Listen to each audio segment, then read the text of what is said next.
नमस्कार दोस्तों। क्या आपने कभी एक ऐसे शहर के बारे में सुना है जहां दुनिया भर के विद्वान गुप्त रूप से इकट्ठे होते थे, जहां ज्ञान की ऐसी धरोहर थी जो आज भी रहस्य बनी हुई हैं। ये कोई काल्पनिक कथा नहीं बल्कि भारत की प्राचीन ज्ञान नगरी की सच्ची कहानी है।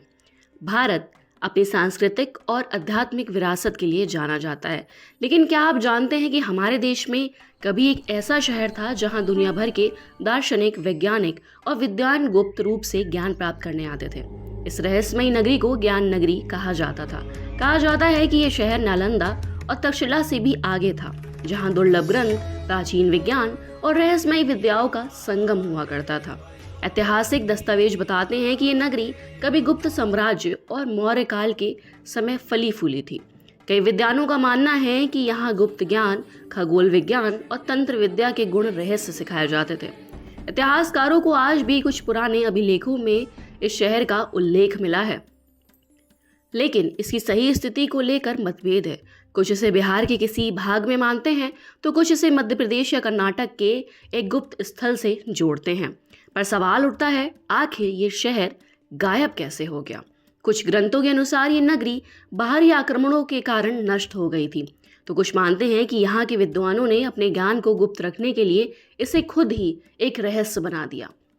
कहा जाता है कि यहाँ की पांडुलिपियाँ इतनी शक्तिशाली थीं कि वे मानव सभ्यता को एक नई दिशा दे सकती थी, लेकिन जब हमलावरों ने इस पर हमला किया तो विद्वानों ने अपने ज्ञान को नष्ट कर दिया या फिर गुप्त रूप से कहीं छुपा दिया।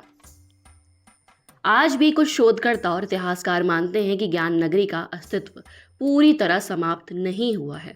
कुछ लोग मानते हैं कि इसकी पांडुलिपियाँ किसी गुप्त स्थान पर छुपी हुई हैं। कुछ लोगों का मानना है कि ये शहर भूमिगत हो सकता है, जहां आज भी रहस्यमयी गुफाएं और सुरंगें हैं।